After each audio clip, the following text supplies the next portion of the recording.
and from Washington? Well, Guido, there's been clearly some progress here on the diplomatic front for the American envoy Amos Hochstein to go to Israel once again.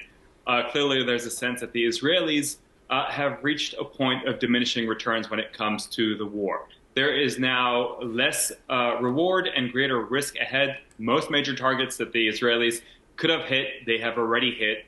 And so there seems to be a sense of urgency, perhaps, in Israel right now to want to capitalize on the military successes by scoring perhaps a political victory and starting to explore the political track towards an agreement.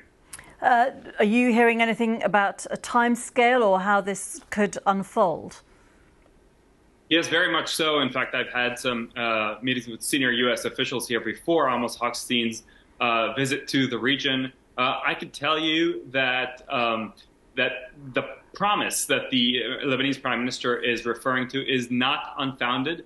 However, rare is it the case that the first draft of a potential resolution is accepted by both parties. And so there are these various ideas that the U.S. has put on the table to supplement UN Security Council Resolution 1701, which ended the last war, creating two various military committees, one to support the Lebanese army as it enforces the area of South Lebanon, the other one to oversee monitoring and reconnaissance chaired by the United States.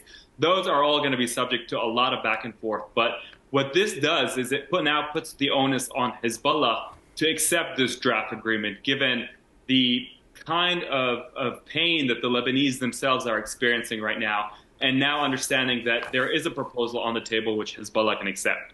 And big question, I know, but what is the current relation of Hezbollah with the leadership obviously in a very, very different place, Iran, and the Lebanese government, the interim prime minister? Well, that's a very interesting question, Gita, because what we've seen is that the prime minister has been distancing himself from Iran, at some point even criticizing Iran and Hezbollah, saying that you chose to couple Lebanon's fate with that of Hamas and Gaza. And now it seems that Hezbollah, to accept this or to even have that discussion through intermediaries with the United States, is willing to decouple Lebanon from Gaza. So a major concession. But we've seen the prime minister willing to criticize, and that's a dangerous business to be in Lebanon, to criticize Hezbollah and Iran. Again, it's symptomatic of the kind of pressure that the average Lebanese right now is feeling as a result of this Israeli war on Lebanon. Very briefly, from Israel, is there a sense now in getting some sort of deal, some sort of political victory, at least with Lebanon?